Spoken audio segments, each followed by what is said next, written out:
Hi folks, and welcome to the Vintage Watch Collector.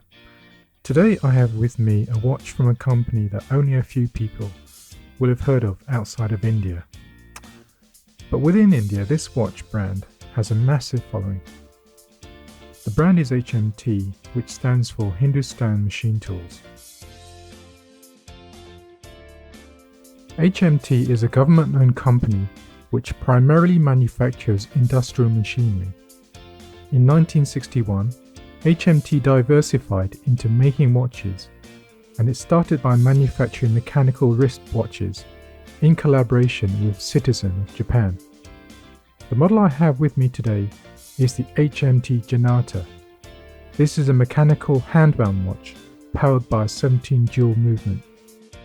Janata means common people in Hindi, and this really sums up the watch.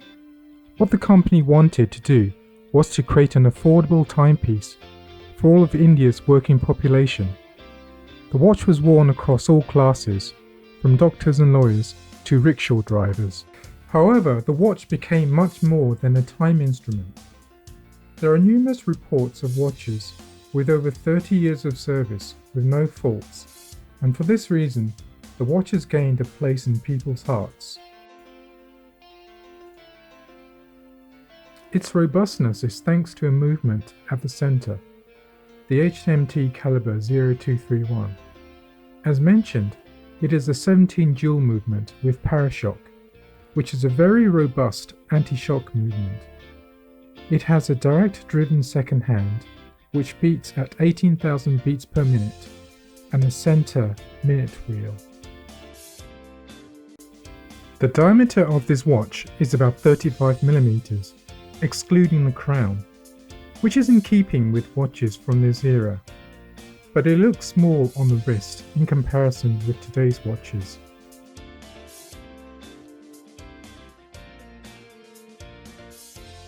As with most watches of this age, it has an acrylic dome-shaped crystal, and this helps to make the watch light, but it also means that the watch will not be waterproof, so should be taken off the wrist when going near water. There is lume applied to the hour and second hands, which is applied by hand in the factory, but it is faded over time, which means that it doesn't give a very strong glow in the dark. The back of the watch is a stainless steel screw-down type. The watch I have with me here is a refurbished model originating from the 1980s, and you can no longer purchase a new model as HMT ceased production in January 2016 after having sold over 100 million watches. I've got to say that even though this is one of the cheapest watches in my collection, you can pick up a serviced used example for under $20. It was also one of my favourites. Because it's so cheap, you can afford to buy a few examples, as HMT also make it with different coloured dials. The colourful dial attracts attention without envy, and people often ask me what brand it is due to the rarity in the West. Part of the fun of collecting vintage watches is that you can gain pleasure from owning something that does not have to be expensive, but which has plenty of charm. The straps are easily interchangeable, and they look pretty cool on a NATO strap. This is Roger from the Vintage Watch Collector. See you next time.